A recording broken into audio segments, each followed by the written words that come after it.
Hello and welcome to this week's episode of Future of XYZ. I'm super excited to introduce Devon Bergman, the founder, co-founder and CEO of Social Standards, consumer analytics platform. And we're going to be talking about the future of consumer analytics. Devon, welcome to Future of XYZ. Oh, thanks for having me, Lisa. I'm super excited about this. Well, I am too, because I think consumer analytics, for anyone who's not a brand person, a business data geek, maybe they don't know what consumer analytics are, but they drive so much of company behavior, corporate behavior in this day and age. Can we just start with like a grounding in like what are consumer analytics? Yeah, I mean, consumer analytics, there's so many different facets, but really it's about understanding what the consumer's doing, what they're purchasing has been the typical historical traditional way of analyzing the consumer. But really the goal is to understand kind of what drives them, what motivates them, why are they consuming, how are they consuming a product, so at the moment of consumption, ideally, and then what are they looking for? What's next in their trajectory of consumption, and how can we as companies better forecast and predict what that behavior is going to be, so we can give the consumer in the end what they want, and then both sides ideally win. That's an interesting way of looking at it. It's like, it's kind of meeting in the middle, right? It's like, what can the company provide the consumer that they didn't know that they wanted, or that maybe they do know, but they didn't have a conversation to have. Exactly. So what are some of, to that meeting in the middle thing, obviously there are lots of things that you just talked about, both on the consumer side as well as on the company side, but let's just talk about like who really benefits, if you will, from consumer analytics when they're done correctly. Well, that's the big thing, when they're done correctly. I think traditionally, as I mentioned, it's been very much sales driven. So people, you have companies like Nielsen and IRI, NPD capturing what's happening at that moment of purchase. Mm-hmm. So they'll have receipt data that they get from the stores. It's anonymized. They don't actually get the full receipts. They just get their ledger of kind of what's being sold. And they forecast the holistic vision picture of it, and then can allow people to understand what their market share is. Yeah. But to go deeper into that, doesn't tell you the why or the what or the how. It gives you when. It tells you when, what, and how much. Yeah, exactly. And for how much. Yeah, right. And so it's great to see what's on, how prices are changing, how, overall, how you stack up against the market from a market share of purchase. Mm-hmm. So to get further into the how and the what, companies have to understand kind of what's driving and who the consumer is, right? So more of that who. And to answer your question, who's really benefiting from everything traditional is really the companies themselves, right? It's not the consumer as much. I'm gonna touch on that in a second. But traditionally, when you have these panels that are set up, a couple 100,000 households, and they scan gun, or they'll use email tracking for the receipts. And it's an opt-in in the panel data for Nielsen, for IRI, Ipsos, et cetera. These are Kantar. These are big companies that provide this.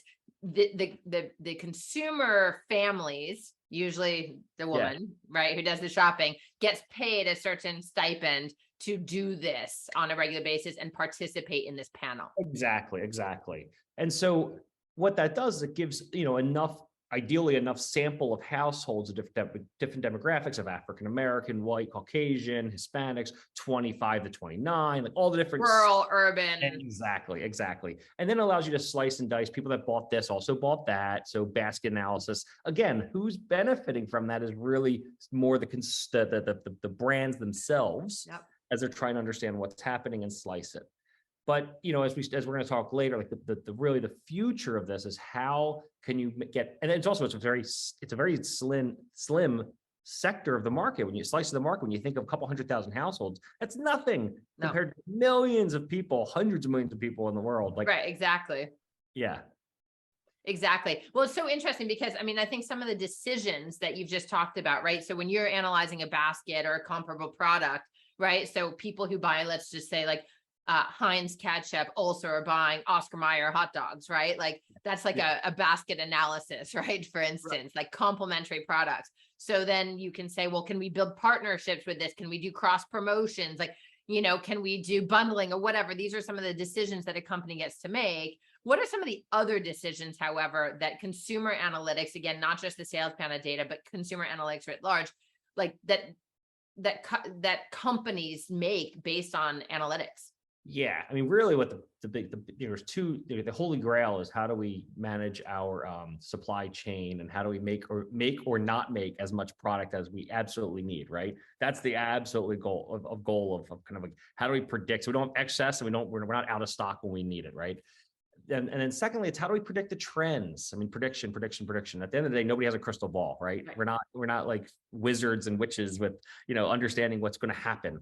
It's all about forecasting, right? We're using data to historic data to forecast the future. Exactly. Or even today's data, right? Yes. And we'll talk about that in a second. But, it's really understanding what's happening to start trend detecting or fad detecting, right? To figure out what does the consumer want, where are they going, and ideally why. Yeah. And like I said, sales data can take you only so far with that, but there are a lot of other secondary data sources, such as myself, not to, do a little soft plug, but it's really understanding that consumer in the moment of consumption in an authentic, non-biased way that can allow us to understand why are they doing what they're doing, and how do we start taking that and giving them products that more fit where their lifestyle or what their decision, where they're going with the consumption choices they're making. Well, I think this is super interesting. And I do want to get into some of those like ways that we get this besides panel data, besides the sales receipt data.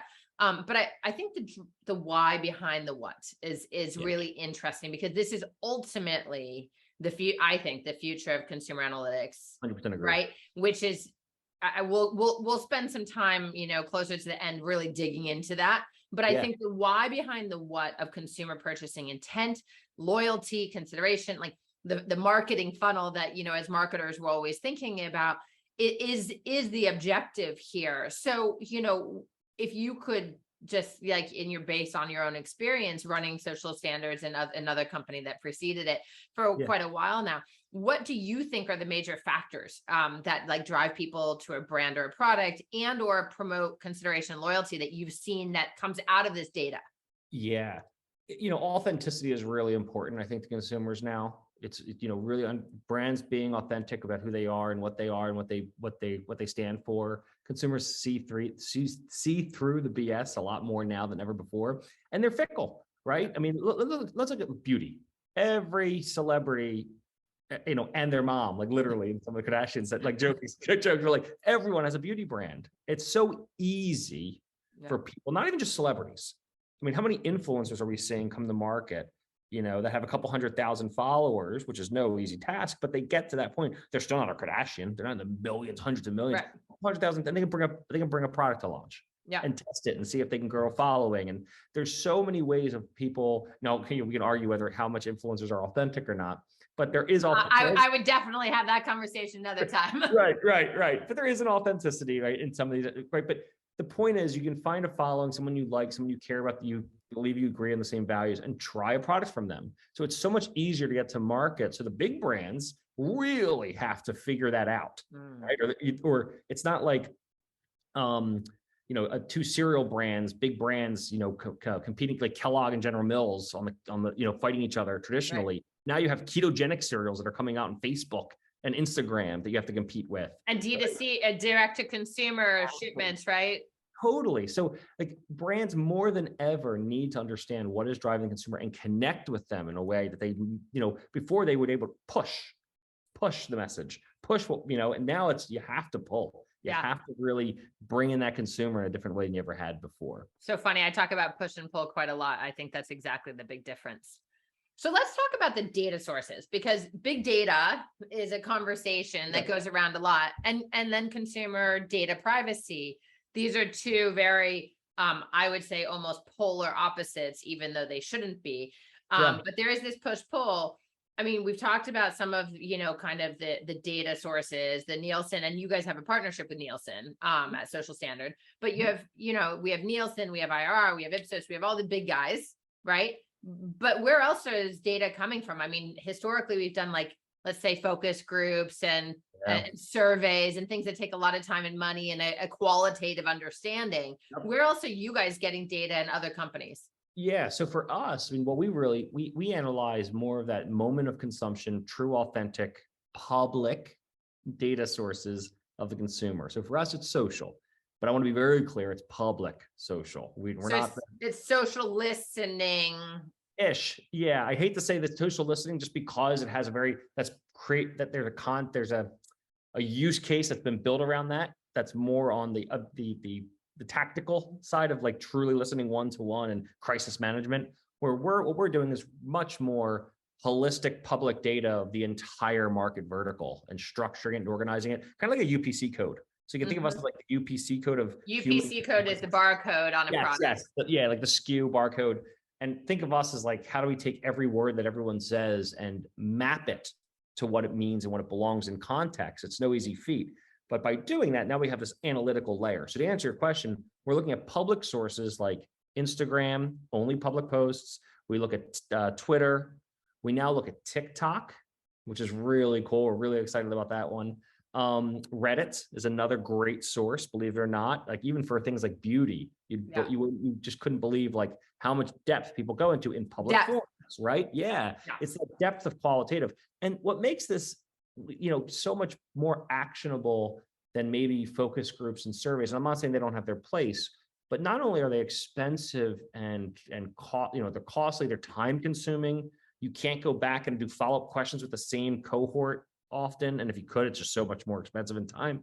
But it also has this inherent bias. And I don't mean that in this malicious, like, we're out to get you kind of way, but it's, people don't always speak, and I don't mean this in a negative way, honestly and truthful to what they're actually doing. People talk about the environment. I like the environment. Whether they're aware of it or not too. I mean, I've sat in on I run too many focus groups to know that, right? I mean, that's true. There is just this kind of like you start rolling mentality. Yes. And people can influence others. And it's just, are you leading with the wrong question? Are you leading the witness?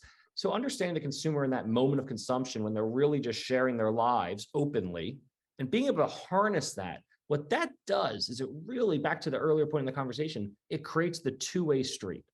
And this is what's so cool to me, because, I'm not just in the, I'm in a business of building a business and making money and selling, our product, but I do truly believe that we're doing something really good in the sense that allowing the general population that's not part of that panel, back to that 100,000 households, to just live their lives, share their lives, but actually have that be input into the big machine of what's happening in coming their way from the push of the brands. And if you can create that two-way street, just knowing I'm going to live my life and share what I'm doing, but if I'm changing into more of a ketogenic lifestyle and just sharing my life, that data I can just trust it's going to make its way to the people that matter, to make products that give me more of what I want. And that's what we see. And that's what's really cool about this approach to consumer analytics. Well, so it's interesting because you talk about fad versus trends, and it's hard if you're listening to real-time data, to know and to discern the difference, right? Especially in an influencer anti-authentic world that we live in. I've been talking, authenticity for 25 years, and I'm totally don't find that most brands are particularly authentic or consumers at this moment in time.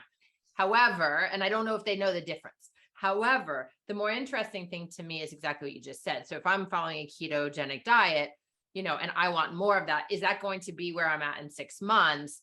Or have, brands jumped on the bandwagon all of a sudden, again, managing supply chain, you have a bunch of product that actually was fad, not trend. Yes. Or you have product that fits the lifestyle already.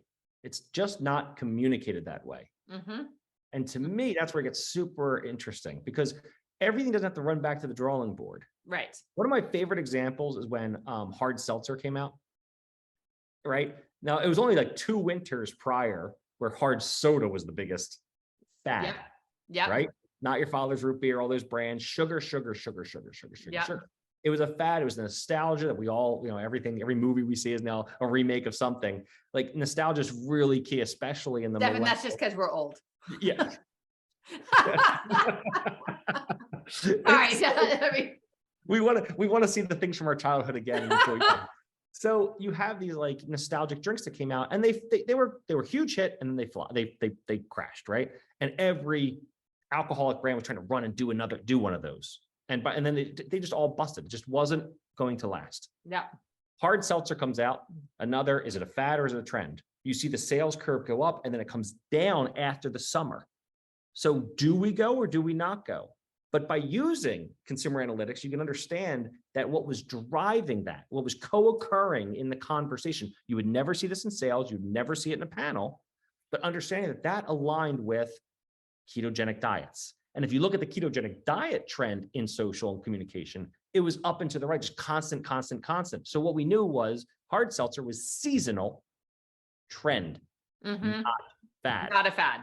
And we knew as long as it was attached to that curve, come summer again, you were going to see, and because we also see the consumer retention. Does the same consumer, even though the volume's down, is it still the same consumer, just not consuming as much? Yes. Right. Right. So you can put these data points together that you could just never do before and get really behind the meat of what was happening in those sales. And so what's happening actually is obviously there's a human aspect to the consumer analytics in terms of like you're analyzing human behavior, but this is largely no longer scraping data or having a focus group, but this is like putting it in building smart AI that can analyze massive data sets, right? And then spit out some conclusions and then have a little bit of a human touch to say like, is this accurate? Does this feel right? Absolutely. We call it human in the loop. You absolutely have a human in the loop. And, as I talk to investors and I talk to other brands, everyone's, pushing for AI, 100% AI. And that's the goal, is to get there. But it's like utopia. It's not like we're going to see that. Like, I don't believe we're going to see no humans in things for many, many years. Yeah. Right. Utopia for investors. I'm not sure if it's a utopia for humans. True. Agreed. Like, people want to know that things are being touched by a human, and we pride ourselves on having that human touch on every decision that's made. When we do our mappings and our analytics, there's always some human touch to make sure that, because things change so rapidly. Like, I like the example of baking. People baking, everyone thinks baking and baking in the kitchen, but then people start talking about baking as baking foundation onto their skin. Like, oh wow, these words change so quickly, and you need that human in there to, the machine can alert you to it, but the human has to still make that touch and make sure we're getting it right. It cracks me up, actually. A couple of weeks ago, I had the president of Oxford Languages, who publishes the Oxford Dictionary, on talking about the future of language. And we talked about human in the loop as well, because talking about AI processing exactly this, how language gets utilized, right? Absolutely. And how it comes to the fore. So as we're thinking about kind of wrapping up, I want to tackle the future. Right. Yeah. So the future of consumer analytics. I mean, a couple of pop questions, right? Like popcorn style questions, not pop, like trend fad questions. What changes do you see coming in consumer analytics? I think all marketers are going to become data geeks. That's what I think. They have to. I believe marketing is a science, not an art. There is an artistic aspect to, when you put the final touch and, the actual advert that goes out, or the packaging, there is art there. But as far as understanding what consumers want, and, maybe I'm biased because I'm a geeky engineer, but there's a science to it. And to really get in front of the consumer and be ahead of the curve, you're going to have to really embrace true analytics, just like the finance people do. I really think it's the same type of tools to really understand and get in front and be the best marketer possible, which brings the best products to the consumer. So I'm not just talking about the marketers and their jobs and the companies. Good data will bring better products to consumers. And I think it's going to become more of a one-to-one fit. Not exactly, it's not going to be Lisa wants this, but we're going to see your life cycle of, what you're purchasing, what you're saying, what you're consuming in the public domain, but then give you what you want in that moment when you probably most likely want it. And that's just to me, it's like the coolest way of advertising and communicating and selling and purchasing.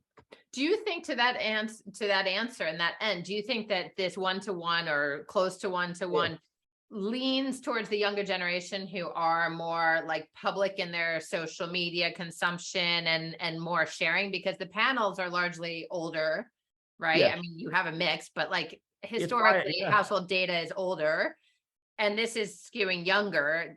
How do we in the future kind of balance, the demographics? It's a great question. I'd say that, the generations aren't getting any younger. I mean, like how do I say this? They move, they're progressing forward, right? So when we talk about the future, the younger demographic now is going to be the older demographic, and this is part of their lives now, right? So that's why Yes. it's so important to, like, everyone wants to focus on that younger demographic. But it's not just them, right? Because yeah, maybe social is more prevalent there, but when you start benchmarking and indexing and normalizing for the data you are getting from an older generation, trust me, it's bigger than any panel that Nielsen or Numerator have holistically. Yeah. When you talk about just how much data we can have in 55 plus. So there's plenty of data to get the consumer what they want. And I think as they go through their respective life cycles of purchase cycles. So what are some of the, I'd like to just do a 2-part final question. Okay. What are the top 3 opportunities you see for consumer analytics in the future? And what are the top risks? Ooh, let me start with the risk. I think the risks are going to be, and I don't know if we get pulled 3 off the top of my head, but like one of the biggest risks. Rough number. Yeah. It's going to be, I think the biggest risks in general are the privacy concerns in general, and making sure that, I think they're almost artificial too. I think there's just this artificial kind of, we're so overly protective of privacy without even knowing what we're affecting and what people are doing. So it's like, is everything public? Should that all be private? No one be able to see that? It's my data. Like, I think we're going to get to this world of consumers want their data to be seen. And how do we connect? How do we make sure that just gels well for all sides? And, we watch this very closely and really pride ourselves on not showing personal information ever and anonymizing. But I do, it's something that's consistently, that we consistently see. And then the other risk is, companies not transforming fast enough. I really think they have to transform. This is kind of going tied to what they need to do, right? Yeah. I think they have to really get data driven, and everyone on those marketing teams needs to start, really becoming data users and trusting and learning how to read data and interact with data, not be scared of it, which is another risk. And we've seen, even with our data, we've become the kind of the wolf in sheep's clothing in some companies that are really trying to transform digitally, and because they want to see who's going to adopt and who's not. And I think it's going to be a hard transformation for a lot of companies to come, into this and out at the other end. But they're going to definitely become better for it. And also to attract talent that has that skill set. I mean, that's a whole different conversation. I mean, yeah. I mean, are we teaching, especially in the US and other Western countries, are we teaching, students how to be analytical enough? Do they have the skill sets? That's a whole nother conversation. Yeah. Just don't be scared by data. Don't be scared to learn something new. And it's the future. Says the musician and drummer. Yes. And what do you think is the biggest opportunity? The biggest opportunity is tie these things together, right? How do you it's not just one data source wins. And I would never say that all you need is social standards, right? It's marrying the data together and understanding how you can take the panels and the sales data and tie that to the how and the why people are doing what they're doing to better connect with the consumer. Because I think the opportunity at the end of the day is to give your consumer what they want when they want it. Devon, that's a fantastic closing. Thank you so much for speaking with us today about the future of consumer analytics. There's lots to unpack. Thanks, Lisa. Thanks for having me. And for everyone watching or listening to Future of XYZ, if you don't already subscribe, make sure you do. You can go to future-of.xyz to link to all of our platforms, but we're found as a podcast on Apple, Amazon, Spotify, and more. You can also watch on YouTube. We thank you and look forward to our next conversation. Devon Bergman, co-founder and CEO of Social Standards. Thanks again. Thank you.